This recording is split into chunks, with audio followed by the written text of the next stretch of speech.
And welcome to this edition of the Native News Update on this Wednesday, January 9th. I am the host for today's program, Paul Domain, and many of the stories read here can also be found at our website, IndianCountryTV.com, and here are some of those news stories for the day. The Mille Lacs Band of Ojibwe, which has enjoyed major successes with its grand casinos in Minnesota, is getting into the major hotel business, and it's starting in downtown St. Paul. The band is buying 2 hotels there, Chief Executive Melanie Benjamin announced January 8th in her State of the Band address. She described it as one of the boldest moves we have ever made. Because the deal won't be final for another month, tribal leaders declined to identify the exact hotels, but sources say they are the Crown Plaza Riverfront, St. Paul's largest hotel on Kellogg Boulevard, and the Doubletree by Hilton at 6th and Minnesota Streets, the city's third largest hotel. The Minneapolis St. Paul Business Journal reported in August that they had been put up for sale by SP Hotels, an affiliate of New York-based Trinity Hotel Investors. Oil and gas development on the Fort Berthold Reservation in northwestern North Dakota is boosting the coffers of the 3 affiliated tribes.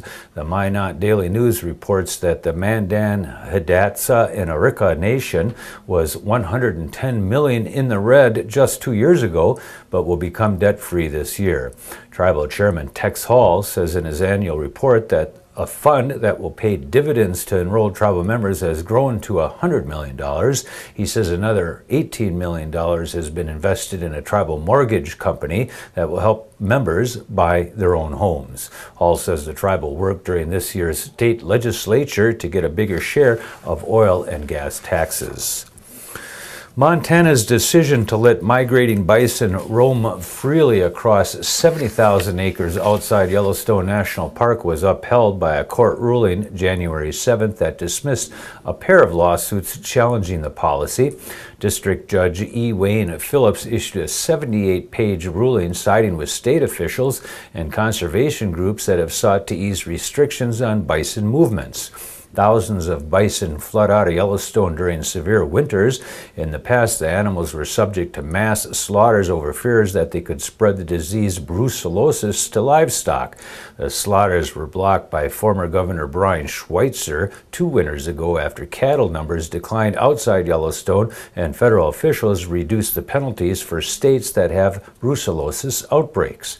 But when hundreds of bison were allowed to return to the Gardner Basin, local officials say they posed a threat to safety and destroyed private property. Park County and other groups representing ranchers sued the state in 2011 with a pair of lawsuits that sought to keep the bison out of the basin. Attorneys for the plaintiffs argued the animals were a threat to public safety and their presence outside the park increased the risk of the disease. In his ruling, Phillips acknowledged the plaintiffs' struggles with bison, but said those were an unavoidable consequence of living in Montana with its abundant wildlife. 3 Blackfeet tribal leaders have been indicted on charges they held illegal big game hunts on the northwestern Montana reservation for country music stars, including Josh Thompson and Justin Moore. Supporters of Jay Sangodar, Jay Wells, and Gail Skunk Cap Jr. says the charges are politically motivated. The 3 were arraigned on 6 counts that include conspiracy, theft from a tribal government, receiving funds, and making false statements. They pled not guilty. Sangodar is a former Blackfeet tribal business council member who was kicked off the body last year over the hunts. Wells is a suspended councilman, and Skunk Cap was the tribe's fish and game director. A dozen tribal members traveled to Great Falls to support the men. They say the charges stem from an internal political struggle. The legislative session in Wisconsin began January 7th with Republican leaders there promising a swift passage of a mining bill and Democrats calling for more bipartisanship and healing of old wounds stemming from a bruising fight last year over collective bargaining.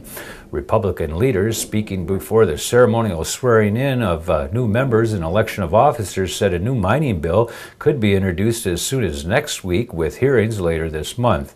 Republican Senate leaders said they expect to vote on the measure in early March.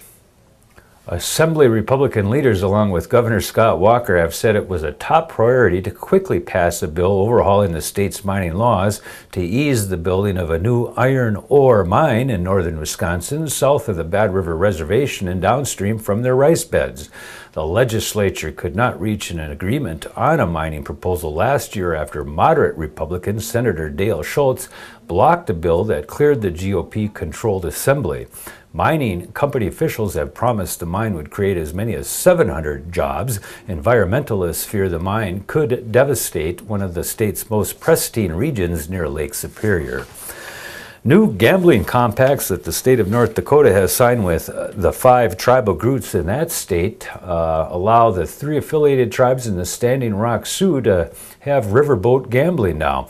The Spirit Lake Sioux Nation had been the only tribe authorized to conduct gambling on waterways on its reservation.